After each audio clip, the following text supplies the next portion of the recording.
اپنے قریب سنائی دی تھی۔ وہ سمجھ چکا تھا کہ اس کی موت کا وقت قریب آ چکا ہے۔ اس کے چہرے پر خوف کے تاثرات واضح تھے۔ جب وہ کچھ نہ بن پاتے، اس نے اپنے مقابل آنے والے شخص کے آگے گر گراتے اسے اپنی زندگی کی فریاد اور اسے اس انسان کا واسطہ دیا تھا۔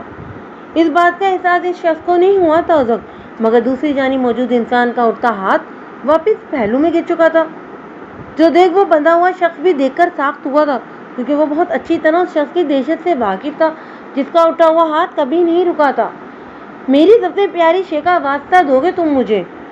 یہ بات کہتے وہ خوبرو شخص کا مالک شخص کیکا لگا کر ہنسنے لگا تھا۔ سیاہ لباس میں ملبس، گلے میں سیاہ مفلر ڈالے وہ لمبا چوڑا دراز قامت شخص برفیلی آنکھوں کے ساتھ اسے دیکھ کر مسکرایا۔ اس بندے شخص کو مزید خوفزدہ کر گیا تھا۔ تمہیں تو بہت آسان سزا دینے لگا تھا میں، مگر میری پیاری ہستی کا واسطہ دے کر تم نے اپنی موت کو مزید مشکل کر لیا ہے، کیونکہ میں ہاشم داد ہوں۔ مجھے اپنی زندگی کی سب سے اہم ہستی سے ہی سب سے زیادہ نفرت ہے، اور اب تمہاری سزا میں وہ نفرت بھی شامل ہو چکی ہے۔ ہاشم داد کے اگلے کیکے کے اختتام پر سامنے موجود شخص کی چیخیں گونج اٹھی تھیں، کیونکہ ہاشم داد کی دی جانے والی انتہائی سزا دردناک تھی۔ اگلے ہی لمحے وہ چیخیں گہرے سکھ میں بدل گئی تھی۔ ہاشم داد نے اس شخص کے خون سے رنگے ہاتھوں کو اپنے رومال سے پوچھا تھا، اسے جہاں سے لائے تھے وہیں پھینکاؤ، تاکہ اس کا عبرتناک انجام دیکھ کر دوبارہ کوئی انسان وہ غلطی نہ دہرائے جو اس نے کی تھی۔ ایک آخری قہر آلود نگاہ اس شخص پر ڈالتے ہاشم داد وہاں سے نکل گیا تھا۔ وہ ہاشم داد تھا جسے دنیا گینگسٹر کی حیثیت سے جانتی تھی، جو اب تک نہ جانے کتنے قتل کر چکا تھا، مگر اس پر ابھی بھی پولیس ہاتھ نہیں ڈال پائی تھی، کیونکہ بہت سارے عہدیداران اس کے ہاتھوں میں بکے ہوئے تھے۔ ہاشم داد کے نام سے تمام جرائم پیشہ افراد کی ٹانگیں تھر تھر کانپنے لگتی تھیں۔ انڈر ورلڈ کے ڈان سے اپنا گاڈ فادر مانتے تھے۔ اس سے آگے نکلنے کی کوشش آج تک جس نے بھی کی تھی، اس کا نام و نشانی مٹا دیا گیا تھا۔ لیکن ایک انسان ایسا بھی تھا جس سے وہ اب تک ٹکرا نہیں پایا تھا، جس کے آگے ہاشم داد کی اپنی پاور بھی نہیں چل پاتی تھی۔ وہ تھا اس کی اپنی ہی آرگنائزیشن کا بانی، اس کا باپ آغا ہاشم خان، جسے لوگ آغا کے نام سے پکارتے تھے۔ وہ اب بھی ان سب کا لیڈر تھا، مگر ہاشم داد اس کی نفرت اور دشمنی نے ان کے اپنے گروہ کو دو حصوں میں تقسیم کر دیا تھا، کیونکہ دونوں کے کام کرنے کا طریقہ کار مختلف تھا۔ دونوں ہی ایک دوسرے کو برداشت نہیں کر پاتے تھے، جس کے نتیجے میں وہ ہمیشہ ایک دوسرے کو ختم کرنے میں لگے رہتے تھے، مگر اب تک اس جنگ میں کسی کو بھی جیت نہیں ہو پائی تھی۔ یہ آزاد کشمیر کے بہت ہی خوبصورت شہر کوٹلی کی ایک حسین صبح کا منظر تھا، جہاں سفید رنگ کے پیروں تک آتے فراق کو تھامے وہ لڑکی گیلی گھاس پر چلتی اداسی اور سوگواریت کی مکمل تصویر پیش کر رہی تھی۔ چٹیاں میں مکین اس کے سیاہ بال اس کی کمر پر بکھرے اس کے نازک سراپے میں مزید دلکشی کا اضافہ کر گئے تھے۔ وہ نزاکت سے چلتے پوری دنیا سے خفا معلوم ہو رہی تھی۔ اس کے پیروں میں موجود سفید خصے بھی گیلے ہو چکے تھے، جس پر خوف کا شکار ہوتی وہ اب ننگے پیر ہی آگے بڑھنے لگی تھی۔ جب اسی دوران اس کے ہاتھ میں موجود موبائل گنگنا اٹھا تھا، اس پر جگمگاتا نام دیکھ کر رضنا یوسفزئی کی آنکھوں میں نمی اتر آئی تھی۔ آئی مس یو پاپا، پلیز مجھے اپنے پاس بلا لیں، میں آپ سب کے بغیر نہیں رہ سکتی۔ فون آن کرتے ہی اس کی روحان سی آواز فون کے اسپیکر پر ابھری تھی۔ اس کی بات پر دوسری جانب موجود لوگوں کی آنکھیں بھی نم ہوئی تھیں۔ آج سے پہلے ان میں سے کسی نے بھی اپنے جگر کے ٹکڑے کو خود سے اتنی دور کی کبھی نہیں کیا تھا۔ بہت جلد میں اپنی پرنسس کو واپس بلا لوں گا، بس آپ تھوڑا سا صبر رکھو، یہ آپ کی پروٹیکشن کے لیے ہی تو کیا جا رہا ہے۔ اکمل یوسفزئی خود اپنی بیٹی کی جدائی کیسے برداشت کر رہے تھے، یہ بات کوئی ان کے دل سے پوچھتا۔ مجھے ایسی لائف نہیں چاہیے پاپا جس میں آپ سب میرے ساتھ نہ ہو۔ ازنا کو ان سب رہنے کی عادت ہی نہیں تھی۔ وہ اب تک اپنی پھپھو کے ساتھ ایک بیڈ پر ہی سوتی آئی تھی، اکثر کھانا بھی اپنی مما کے ہاتھ سے کھاتی تھی۔ اپنے بابا، تایا، ابو اور چاچو کے ساتھ ہر ویکینڈ پر شاپنگ اور ڈنر پر جانا، تائی اور چاچی کے ساتھ بیٹھ کر مووی دیکھنا، یہ سب لوگ اس کی زندگی کا بہت اہم جز تھے۔ وہ پچھلے 1 مہینے سے ان سب کے بغیر رہ رہی تھی، اس لیے اب اس کی حالت ٹھیک نہیں رہی تھی۔ وہ بار بار انہیں کال کر کے واپس گھر آنے کی ضد کر رہی تھی، جہاں اس کے لیے خطرہ ہی خطرہ تھا۔ میں جانتا ہوں میری ازنا بہت ہی سمجھدار بیٹی ہے میری، اپنے بابا کی بات کو بہت اچھے سے سنے گی بھی اور سمجھے گی بھی۔ آپ جانتی ہیں یہاں آپ پر کئی حملے ہو چکے ہیں، وہ لوگ آپ کی طاق میں بیٹھے ہیں۔ ان حالات میں ہم آپ کو کسی قیمت پر واپس نہیں بلا سکتے۔ ہم سب آپ کی جدائی تو برداشت کر سکتے ہیں، مگر آپ کو کوئی نقصان پہنچے وہ ہم نہیں دیکھ سکتے، اور شاید کچھ دنوں کے لیے ہم آپ کو کال بھی نہ کر سکیں۔ لیکن آپ نے پریشان نہیں ہونا میری بیٹی۔ اکبر نے یوسف زئی سے پیار سے سمجھاتے کال کاٹ گئے تھے، جبکہ ادنا نے بھیگی آنکھوں سے بند فون کو دیکھا تھا۔ بنا کسی قصور کے اپنوں کی جدائی کی سزا کاٹنی پڑ رہی تھی اسے۔ ادنا کو اس لمحے اس شخص سے شدید نفرت محسوس ہوئی تھی جس کی وجہ سے اسے یہ سب برداشت کرنا پڑ رہا تھا۔ اس کی دودھیا رنگت رونے کی وجہ سے بالکل گلابی ہو چکی تھی۔ رات کی گہری سیاہی ہر طرف پھیلی ہوئی تھی۔ روح کو خوفزدہ کر دینے والے جامد خاموشی کا راج تھا۔ ہڈیوں کو جما دینے والی شدید ٹھنڈ کی وجہ سے کوئی بھی بستر سے نکلنا تو محال ہی ہو رہا تھا، مگر ایسے میں کوئی ایک انسان ایسا تھا جو کسی بھی بات کی پرواہ کیے بغیر گھنے جنگل میں بس چلتا ہی چلا جا رہا تھا۔ اس کے چلنے کی وجہ سے ماحول میں ہلکا سا ارتعاش پیدا بھی ہو رہا تھا۔ اس کی زیرک نگاہیں چاروں جانب ٹکی ہوئی تھی۔ وہ بالکل چوکنا تھا کیونکہ یہاں کبھی بھی کچھ بھی ہو سکتا تھا۔ بڑے بڑے گھنے درخت کی جھکی ٹہنیاں چاند کی ہلکی سی روشنی میں بہت خوفناک معلوم ہو رہی تھیں، جن میں چھپے اس کے دشمن اس پر گن تانے ہوئے تھے۔ یہ جانتے ہوئے بھی وہ بنا خوف کھائے اپنی منزل کی جانب آگے بڑھ رہا تھا، جب اچانک کسی نے اوپر سے رسی پھینکی تھی جس کا شکار اس شخص کی گردن تھی۔ وہاں چھپے لوگوں میں اتنی جرأت تو تھی نہیں کہ وہ روبرو آ کر اس کا مقابلہ کر سکتے، جس کی لال انگارہ بھری آنکھوں کا وار تھی نہیں، ان کے لیے بہت مشکل امر تھا۔ ایک کے بعد دوسری رسی پھینک کر اس کی ٹانگوں کو بھی اپنی قید میں کر لیا گیا تھا۔ وہ لڑکھڑا کر نیچے گرا تھا۔ اس کے ہاتھ سے گن نیچے گری تھی کیونکہ گردن پر موجود رسی بہت سختی سے کھینچی گئی تھی۔ وہ پوری طرح کھانستا اس رسی سے نکلنے کی کوشش کر رہا تھا مگر ناکام رہا تھا۔ اسے بے بس ہوتا دیکھ کر وہاں چھپے اس کے دشمن اپنی اپنی بل سے باہر نکل آئے تھے۔ یہی تو چاہتا تھا وہ۔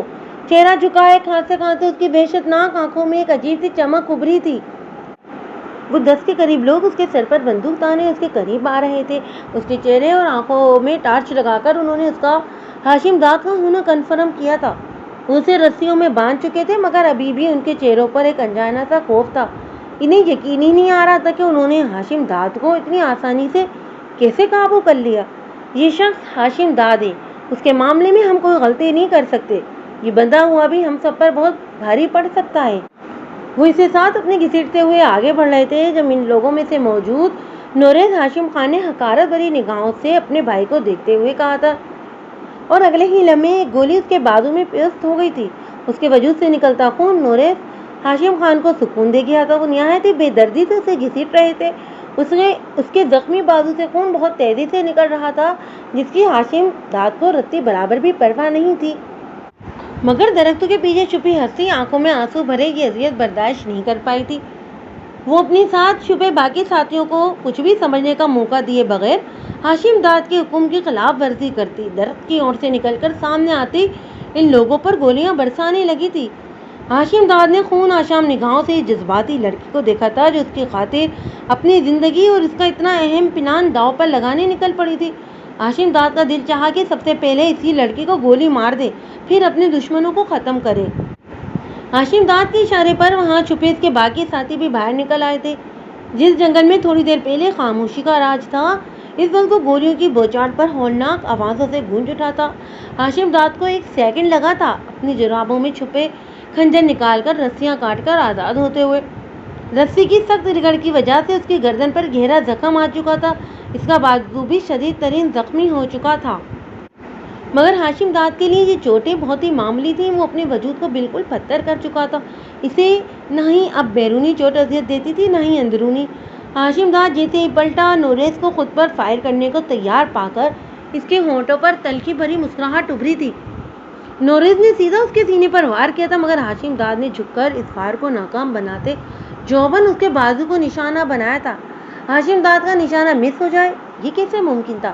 تکلیف کے مارے نوریز کے ہاتھ سے گن چھوٹ چکی تھی۔ اس نے آنکھیں بند کر لی تھی، جانتا تھا اب اس کا سگا بھائی اسے مار دے گا، اس کی موت کا وقت آن ٹھہرا تھا۔ مگر کچھ سیکنڈ بعد اپنے کندھے پر محسوس ہوتے لمس پر اس نے آنکھیں کھولی تھی۔ اپنے باپ کو بتا دینا وہ اتنی جلدی ہاشم داد کی کہانی ختم نہیں کر سکتا۔ ابھی زندہ بچ جانے کا جشن مناؤ، بہت جلد تم اپنے باپ بیٹے کے ناپاک وجود کا خاتمہ کر کے ضرور آزاد ہوں گا۔ میرا انتظار کرنا۔ لہو رنگ آنکھیں اس کی آنکھوں میں گاڑ تھے، اس کا کندھا تھپ تھپاتا ہاشم داد وہاں سے نکل کر آ گیا، جبکہ نوریز اپنی کنپٹی مسلتا غصے سے پاگل ہوا تھا۔ وہ آج پھر اسے مات دے گیا تھا، ہر بار کی طرح آج بھی اسے بے وقوف بنا کر رکھ دیا تھا۔ نوریز اپنے ساتھیوں کو وہاں مرتا دیکھ کر اپنی جان بچاتا بھاگ آیا تھا۔ ہاشم داد نے آج تک اپنے باپ کو پہنچنے کا بہت اچھا پلان بنایا تھا۔ یہ لوگ اسے گھسیٹ کر وہیں لے جا رہے تھے، مگر بیچ میں فائقہ نے جو غلطی کر دی تھی اس کی وجہ سے سب کچھ گڑبڑ ہو گیا تھا۔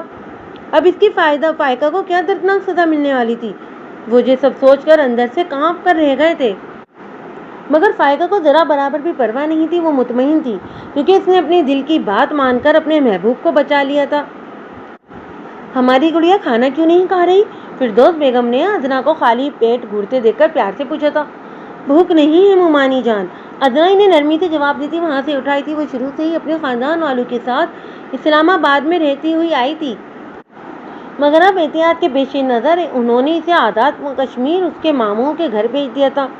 یہ علاقہ دیکھنے کا شوق اسے ہمیشہ سے رہا تھا، مگر اس نے کبھی یہ نہیں سوچا تھا کہ اپنے پیاروں کو چھوڑ کر ان حالات میں اسے یہاں آنا پڑے گا۔ اس کے بابا، تایا، چاچو اور ماموں سب کی پولیس فورس میں افسر کے عہدے پر فائز تھے۔ ان سب کی بے بسی یہی تھی کہ اتنے بڑے عہدوں پر فائز ہونے کے باوجود ان کی اپنی لاڈلی چہیتی بیٹی کو سیکورٹی نہیں دے پا رہے تھے۔ ادنا کی سیفٹی کے لیے انہوں نے اسے اتنی دور اس کے ماموں ASP ارشد حمید کے گھر بھیج دیا تھا۔ ادنا کی یہاں موجودگی کے بارے میں صرف 2 خاندان والے ہی جانتے تھے۔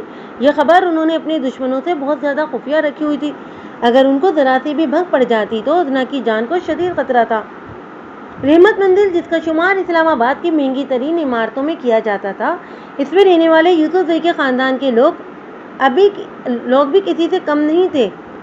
اعلیٰ حسب و نسب کے مالک وہ سبھی پڑھے لکھے لوگ تھے جن کے لیے ان کے خاندان کی عزت اور وقار سب سے اوپر تھا۔